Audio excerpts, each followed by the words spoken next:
This is a Trajan commander review. Trajan is in a really unique and interesting spot, to put it in the simplest of terms. He is an enigma in the sense that he has one of the most powerful primary skills in the game in terms of potential, but also has one of the lower investment rates due to the fact that it is a very high-risk kit. But in today's video, we're going to be going over that high-risk skill kit, some talent builds, if you do want to build him, what kind of formations you're going to want to use, and what you're going to want to pair him with to give you the best chance to succeed and contribute to your team. Without further ado, let's get started.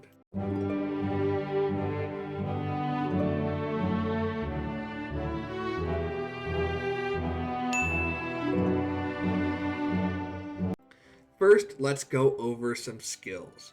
Trajan's primary skill is really what makes him what he is, and note that this is also the expertise version we're going to go over. So it deals a small amount of damage factor 400, which is really weak. And then for the next 3 seconds, up to 5 nearby allied or friendly troops, including your own troops. Deal 30% more skill damage, gain 50 rage per second. But the march that is led by this commander takes 25% more damage. Here are some things to remember with this skill. The first is it targets your marches first. So if you have a group of 20 marches and 3 of them are yours, including this one, those 3 are going to get the buffs, and then 2 of the other remaining 17 marches are going to get the buff. This means it's great if you have a lot of marches in the field and you want to buff those marches to do better. However, if you are being a support for allies because you're weaker, it's harder to get consistent results with this. I will say too, it does only buff 5 nearby allies, which is a little bit of a sting because it really is fairly limited in scope when you're talking about a group of 80 marches fighting another group of 80 marches. In that case, you only touch a 16th of the possible combatants, which is really not that great at about 8% uptime. But it does have good potential too between the 150 rage you're granting to 5 nearby allies, especially if you're granting it to this troop as well. And then the 30% skill damage is super useful. You're talking about what is essentially 1.5 of a standard skill that boosts skill damage dealt in the current meta, let alone the fact that he was released quite some time ago. So it does have good potential, it's just very inconsistent, and that is a huge issue in Rise of Kingdoms when you're talking about a commander being viable. Consistency is the best policy. Next, you have a 20% defense boost with a 20% health boost when you're off territory. So most of the time when you're doing field fighting, you're probably going to be fighting off your territory, but if you're fighting defensively, you only get defense, whereas if you're fighting offensively, you get 20% defense and 20% health. The health is useful, but it's inconsistent. I would have liked to have seen these skills swapped, so you have 20% health and then 20% defense off of territory. The third skill gives 10% unit capacity, which comes out to an additional small amount of troops when it all comes to it. And then the 3 different unit types, whenever you use an active skill, you deal extra direct damage, 300 damage factor, and increase the damage the target receives by 20% for 3 seconds. This is a pretty solid debuff, honestly, when you talk about the 20% damage taken, but it really is only going to work every 5 seconds, so you get 60% uptime, and a lot of times you'll see that you get focused a lot. So this has great potential, almost like a Boudica Prime skill, but it's all damage instead of skill damage. And I think it's very useful, and it helps. So it brings your damage factor on your skill use to 400, 700.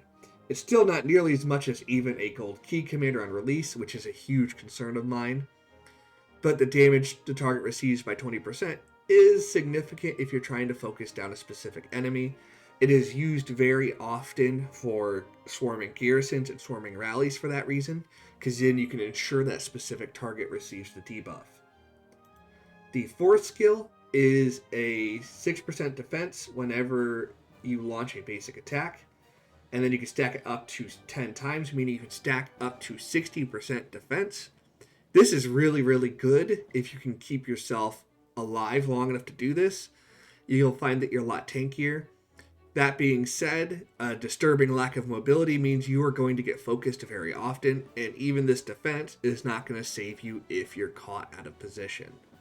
Of course, the expertise just modifies the primary skill, gives you the extra 5% skill damage dealt, and the extra 10 rage per second, which is still good too, but it really leaves a lot to be desired because you lack a lot of mobility and a lot of damage reduction like other Season of Conquest commanders have. Next, let's talk talents. Trajan has leadership, versatility, support as his talent trees, and while the support tree is good, the rest of the talent trees are pretty awful. Here are the talents I use for Trajan. I do max investment into the Cage of Thorns, because the 25% march speed gives you at least some way to get away if you do get caught out, or if you are trying to disengage.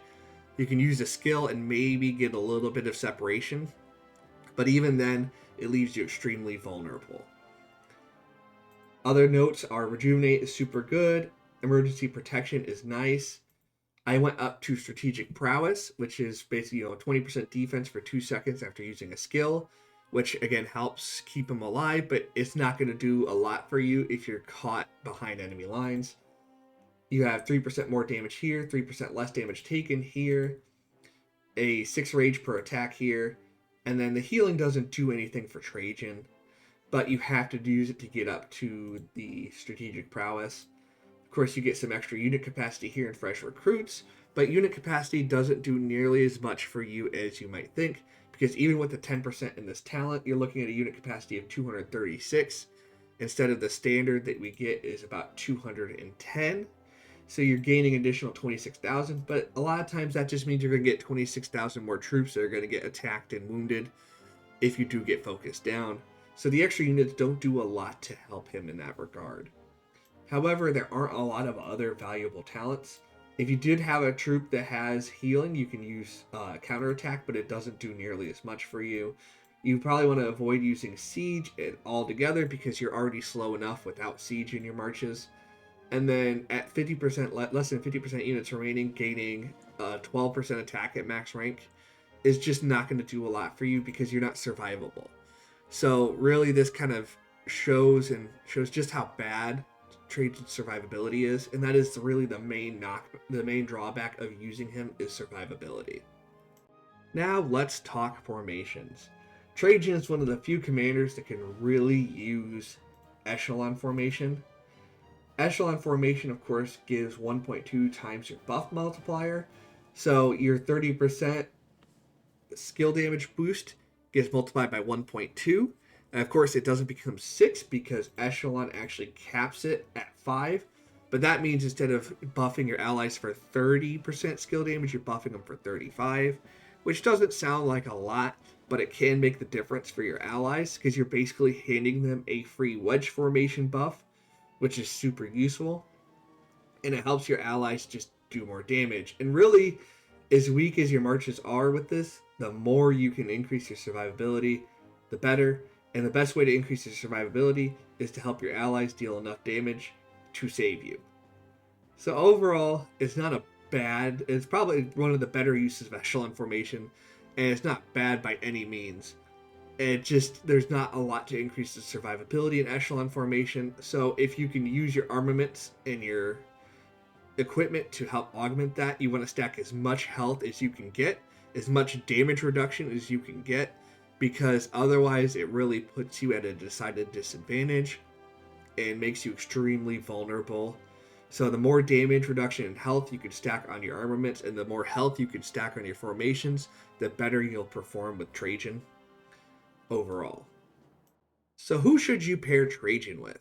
Well, he is a support through and through. So if you're going to pair him with somebody, the best options are typically to pair him with a tank to help increase his survivability, or a support to make him a full-on high-risk, high-reward support. Either way, you do have drawbacks to either one. I don't recommend you putting him with a damage dealer because you just do not have nearly enough damage capabilities on his own, and you don't have enough survivability that he would grant to the damage dealer to make the cross of pairings viable. I personally enjoy using Mulan because then on top of the 30% skill damage, that's now 35, you get 15% attack, defense, and health, and 25% march speed, which are then buffed by Echelon as well. So then you're granting 18% attack, defense, health to 5 nearby allied troops, and then you're granting 30% march speed to them as well. On top of that, the 30% march speed helps increase Trajan's ability to move around, which is super useful. So this is the one I really enjoy, although it is still fairly fragile. You do get the 5% less damage taken, and then a 20% chance to reduce rage, but the third skill doesn't do a lot for you in the field, and then 20% attack, and then since you're going to be using Mulan as a secondary, you then get to stack this damage debuff. So then you get Trajan's one and Mulan's one, increasing the damage the target takes by 40%. This is super underappreciated for if you're swarming a rally or a garrison. This is something you should probably look to use because you get 40% damage vulnerability, 35% skill damage dealt by up to 5 targets around you, 18% attack, defense, health. All that on one skill cycle cast. It makes it super, super deadly and can really help even out those trades. Although you yourself will probably sacrifice a little more and take more wounded in the process due to the fragility that Trajan has and the fragility that Mulan has, due to the fact they don't really have a lot of damage reduction outside of that. Note too that this damage reduction is when you're surrounded. She does have a museum relic, which we can look at right here real quick. But the museum relic only gives her 20% more health, which is super useful still, and 15% less skill damage taken. If you're going to go the route of using Mulan with Trajan, I highly recommend you doing that. But just know that you are going to be full support and your trades are probably going to hurt. That being said, that is the goal of supports. You sacrifice your personal trade to help increase the trade of your allies or increase the trade of anybody attacking whoever you're focusing down with that debuff. Some alternative options, you could do something similar with Aethel with the debuff stacking to reduce the target's attack, defense, and health. However, you can't really use Echelon Formation's additional 1.2 times because it's a debuff. In addition, you have the 20% less counterattack damage, and then the chance to reduce march speed. This gives you a little bit better of a chance of getting away than just Trajan does on his own.